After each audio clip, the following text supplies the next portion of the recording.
Как понять, что ты не нарцисс?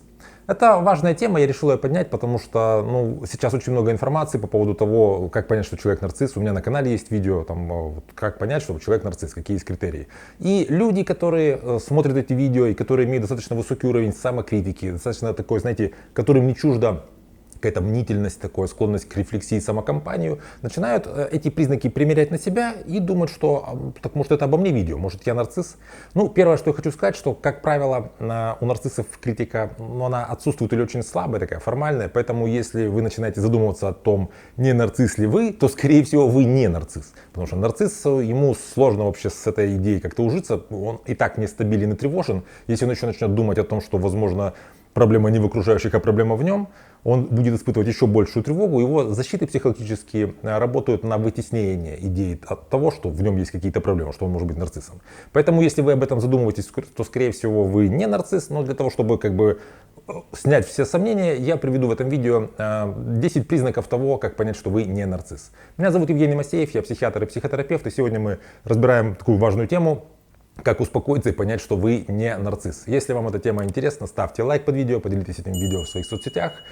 И мы начинаем. И первый признак того, что вы не нарцисс, это то, что вы не обсуждаете себя с утра до ночи во всех каких-то случаях. То есть нет такой ситуации, что в подавляющем большинстве коммуникаций с другими людьми вы стараетесь перевести разговор на вашу личность, или так получается. То есть если вы вспомните, о чем вы разговариваете, когда вы общаетесь вообще с близкими людьми, вообще с окружающими, если вы понимаете, что вы обсуждаете и других людей, и их проблемы, какие-то общие, не знаю, происшествия, что-то в мире происходит, то есть не только о вас вы говорите, то это уже говорит о том, что вы не нарцисс. Второе, вы не всегда стремитесь быть в центре внимания.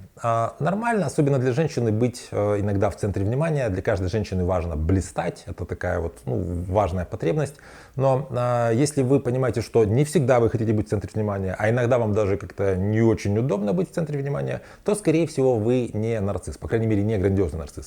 У скрытых нарциссов есть такая ситуация, что им тоже сложно быть в центре внимания, но они включают свою какую-то жалость к себе, включают какое-то такое страдание, то есть они все равно косвенно оказываются в центре внимания, просто они оказываются в центре внимания не как объект для восхищения, а как объект для жалости. Третий признак, что вы не нарцисс, это если вы не считаете, у вас нет такого убеждения, что вам что-то положено по умолчанию, по факту вашего рождения. У нарциссов есть такая штука, что у них есть ощущение своей какой-то элитарности и такой какой-то избранности.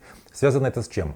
Нарцисс с детства не получает этой уверенности в том, что он окейный, не получает разрешения любить себя просто за то, что он существует. И ему нужна какая-то заменяющая идея. Например, я из фамилии, у нас такая семья, наша фамилия, она древняя, ей 1000 лет почти что или еще какой-то, я отношусь к какой-то профессии, которая такая элитарная. Не то, что все эти окружающие. И когда нарцисс, собственно, имеет эту идею какой-то своей такой избранности, элитарности, особенностей, ему кажется, что ему положено вообще в мире, в обществе, просто за то, что он является причастным к этому чему-то. То есть не потому, что он такой, какой он есть, а потому что он является, какая-то бывшая жена помощника депутата, какая-то не знаю, папа прокурор, еще какие-то такие вещи. И такой человек, стоит очередь, он подходит к очереди, начинает проходить сквозь нее, понимая, что, вроде я же элитарный, вы должны все принимать мою элитарность. Ему говорят: так, дядя, иди в конец очереди, и в этот момент он спускается, сдувается, потому что чувствует, что я такой не окей. Поэтому заметьте, если у вас нету таких убеждений о себе, что вам что-то положено просто потому, что вы такая хорошая, или потому, что у вас такая фамилия, такой рост, еще что-то.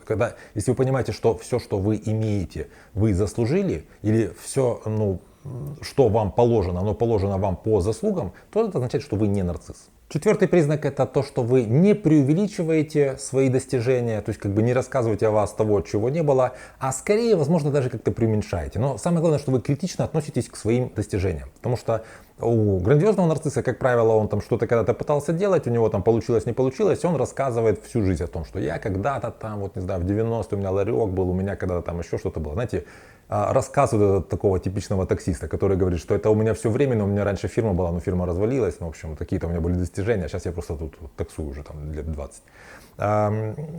У скрытых нарциссов бывает такое, что они начинают как-то преуменьшать свои достижения. То есть он чего-то в принципе добился, но он говорит о том, что, к сожалению, у меня ничего не получается, и, в общем-то, я не хочу дальше развиваться. Почему так происходит у скрытого нарцисса? Потому что если он будет ну, как бы развивать свои достижения, ну, предположим, идти вверх по карьерной лестнице, тогда он будет получать меньше поводов того, чтобы его жалели. Соответственно, он, даже имея какие-то достижения, старается их как-то преуменьшать, с тем, чтобы не было какого-то развития этих достижений, чтобы он оставался в этой такой уязвленной какой-то жалостной позиции. Если вы не нарцисс, то, как правило, вы относительно критично относитесь к своим достижениям. Как правило, к своим достижениям мы относимся, более, так знаете, с каким-то таким сомнением и какой-то такой осторожностью, и бывает, что мы их немножко преуменьшаем, но при этом мы все-таки принимаем, что все-таки это что-то важное, что мы сделали, это важное, что мы присваиваем себе. Пятое. Вы умеете прислушиваться к другим людям и учитываете их мнение. То есть вот если для вас нормально взять с кем-то посоветоваться, учесть чье-то мнение, если вам достаточно легко идти на компромисс, если в принципе вы готовы идти на компромисс для того, чтобы были лучшие какие-то отношения с человеком, если для вас что-то это не супер важно уступить, это означает, что вы социально адаптивны, и это то, чего не хватает нарциссу. Потому что нарцисс, как правило, он никогда не поддается ни на какие нажимы, ему очень сложно учитывать мнение окружающих, он может слышать, чего хотят окружающие, но он не рассматривает это как какую-то такую важную вещь. Он слышит, но для него это пустой звук. Ему важно только то, что происходит с ним. Потому что я во всех своих видео говорю, нарцисс это не какой-то там такой могущественный злодей. Это человек, у которого есть вот этот внутренний провал, внутренняя тревога, неустойчивость, неуверенность в своей значимости, и он все свое время, все свои силы тратит на то, чтобы как-то себя оттуда вытащить.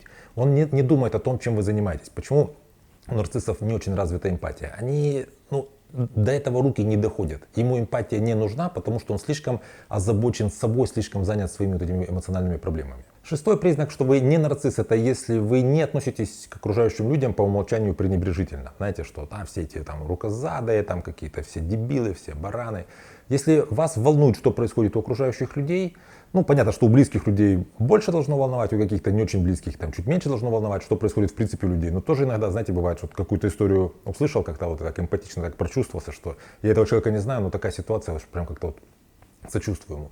Если такие вещи у вас есть, то, скорее всего, вы не нарцисс, потому что у нарцисса такого нет. Он относится к окружающим людям с пренебрежением именно потому, что их какие-то эмоции и переживания просто отвлекают его от этого самопостоянного спасания, от постоянной этой работы по поиску нарциссического ресурса у близких людей и попытках вытащить себя со дна своего этого нарциссического пузыря сдувшегося. Седьмой признак, что вы не нарцисс, это если у вас нет жажды получать похвалу и одобрение от окружающих людей. Тут такой тонкий вопрос, потому что, в принципе, на обратной стороне этого качества лежит такое, знаете, неприемлемость вообще какого-то одобрения, какая-то такая скромность, прям такая токсичная какая-то, когда человек прямо не может никак показать, что он что-то сделал. Знаете, это ситуация, когда, скажем, дочка, предположим, не знаю, купила какую-то дорогую себе вещь, а родителям говорит, что эта вещь дешевая, потому что если они узнают, что какая она дорогая, они начнут ее как-то, или ей кажется, или завидовать, или наоборот начнут ее хвалить как-то, и она, в общем, не принимает эти вещи. Нет.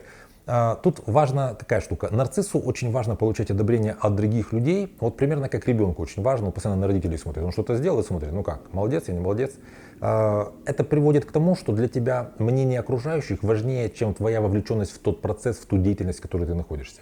Если вы знаете, что вы можете спокойно, долго делать какие-то вещи, которые никто очень долго не увидит и не оценит никак, и вам с этим окей, то это означает, что в этом месте вы точно не нарцисс. Восьмой признак того, что вы не нарцисс, это если вы не стараетесь использовать окружающих людей в своих целях. То есть имеется в виду, что если вы можете о себе сказать, что нет такого в вас, что вы используете окружающих людей для удовлетворения своих интересов и заведомо против их интересов. Когда вы берете, как-то с людьми так интригуете, что человеку потом становится хуже, а вам лучше. Если таких вещей нет, это означает, что вы не нарцисс. Если когда-никогда так получилось случайно, это не считается. Девятый признак того, что вы не нарцисс, это если вы просто не озабочены, не увлечены тем, что думают о вас окружающие люди. Для нарцисса это очень важно, и иногда это может быть даже частично так адаптивно. То есть если нарцисс прошел психотерапию, научился не разрушать своих близких людей и получать нарциссический ресурс, не унижая близкого человека, а, скажем, в работе, в творчестве, то есть как-то сублимирует, то в такой ситуации, в принципе, нарциссы, как правило, это такие достигаторы, они очень яркие. То есть их яркость и харизматичность, которая часто жертву нарцисса привлекает к нему, она становится, более экологичной, более такой эффективной, более социально адаптивной.